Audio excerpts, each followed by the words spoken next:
Now, few more sentences on perfect tense for passive voice. Now, no one has seen him for the last 10 years. No one has seen him for the last 10 years. Now इसको हमें passive voice में change करना है.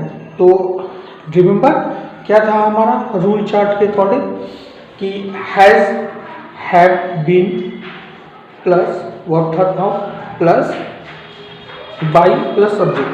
Now transforming the sentence. No one has seen him for the last 10 years. He has not been seen for the last 10 years.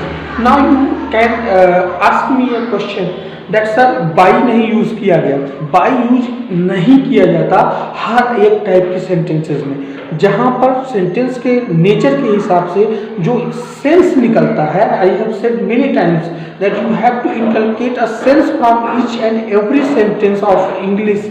अगर ये sentence का meaning नहीं निकलता तो वो रूल बुक में नहीं आता. सो यहाँ पर बाई की जगह हम फॉर से ही पूरा काम कर लेंगे और बाई को लेकर सेपरेटली नहीं आएंगे. Repeating the sentence for once more for you. No one has seen him for the last 10 years. तो he has not been seen for the last 10 years. यहाँ पे no one था इसलिए by का यूज नहीं किया गया. someone में यूज नहीं किया गया था, people में यूज नहीं किया गया था. आपको इसको याद रखना है. Thank you Krishna Soni online coach.